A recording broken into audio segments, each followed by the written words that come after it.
last car of a train, cramped, cold, and forgotten, while those at the front feast, relax, and thrive. This isn't just fiction, it's a mirror of real life. My topic is class inequality and how it shapes the lives of people in the US.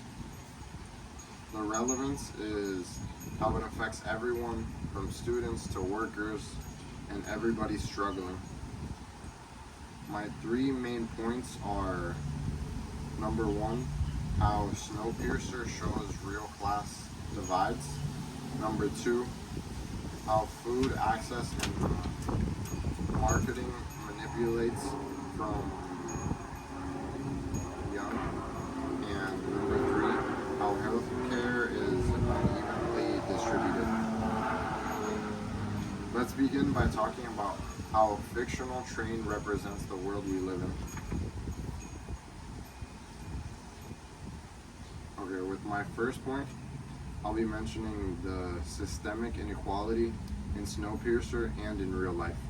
So my first point will be, what does Snowpiercer show us about inequality?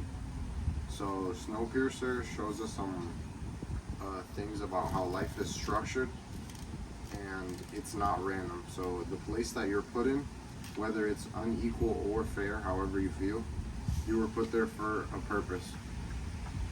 And that people in the train cars are divided each by a class. So people at the end are at the very bottom and they don't have any rights. And then people at the very front have everything that they could ever want.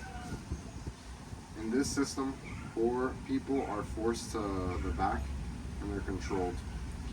But this is by design.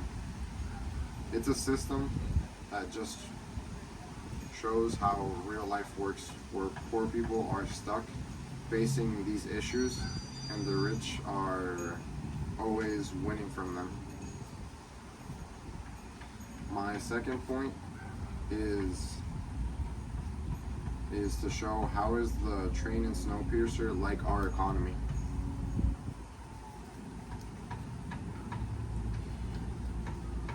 So the train is a closed system where people in charge control all the resources, just like the real world.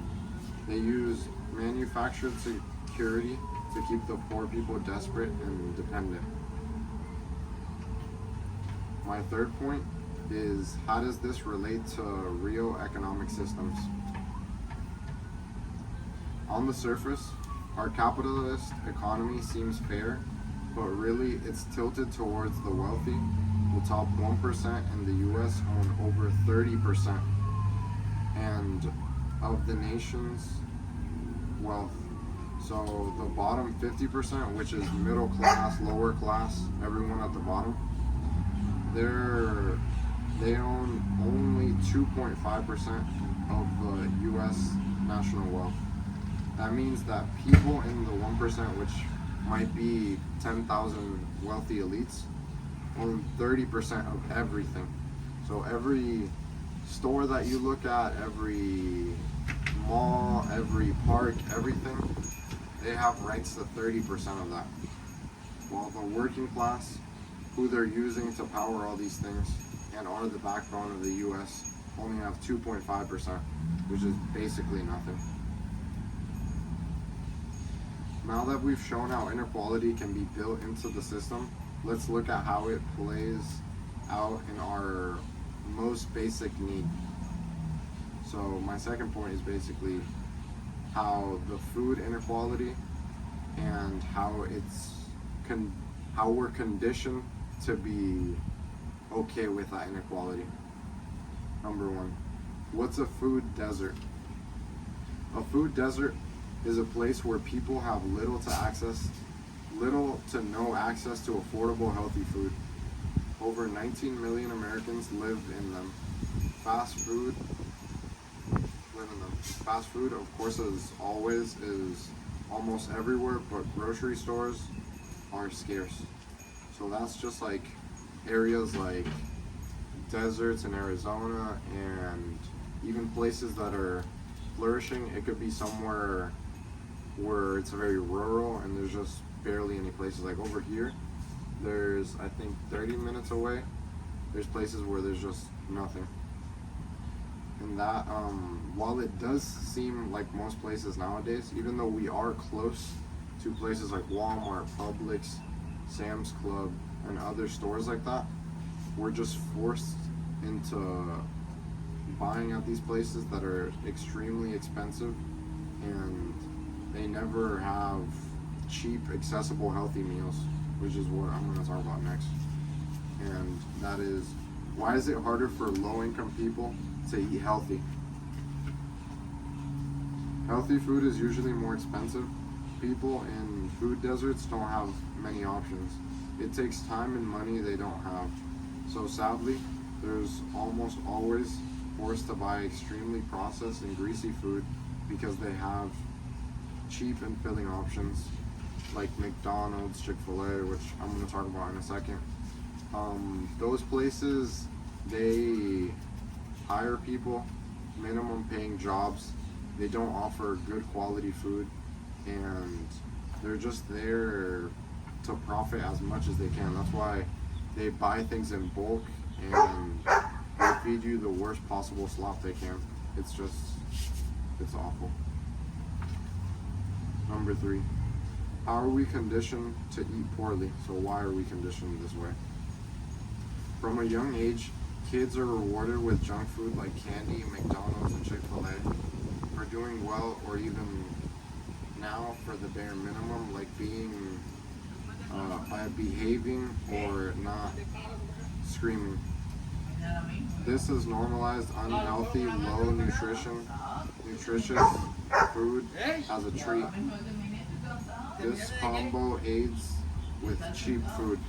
So by eating this cheap food and forcing kids to eat this cheap food and saying, oh, this is good food for you, it kind of just keeps the stigma of this bad food being good for you when it's really not at all. That's why they call it junk food. It causes heart disease, diabetes, it causes many things. And much like Snowpiercer, where they're given cockroach bars to eat, this slop is fed to young people because it's cheaper and it's easy to process, and it's just a cheap alternative, which is crazy because, in my opinion, healthy eating shouldn't really be a privilege. It should be something that's offered to everyone. Okay. But food isn't the only thing that's divided by class. Healthcare is also vastly uneven. First point. How does class affect health outcomes? Wealthier people live longer, healthier lives. They have better hospitals, preventable care, and especially much, much less stress. Number 2. What happens in poorer communities? They have higher rates of heart disease, diabetes, and depression, obviously because of the food, but also because of the stress and the poor living conditions. Their life expectancy becomes lower, and they're more likely to suffer in silence. So they don't end up, the main reason why they do this, they suffer in silence, is so that they don't end up homeless or with extreme medical bills. Because if they go to the hospital and they choose, okay, let me actually look at the major issue, they end up in a much bigger issue with that debt and a lot of worse things for their family and themselves. Question 3. How does this show up in real life like COVID-19? Poor and minority communities were hit the hardest, health-wise and financially. They had higher death rates and less access to care. Yeah, it was really bad that the numbers were just much higher because obviously rich people, they don't have to work during COVID. They could just take the time off, or one spouse could work and one could stay home. And those were really bad times. That showed how our infrastructure isn't meant for that. My 4th point for healthcare is, how is this related to Snowpiercer?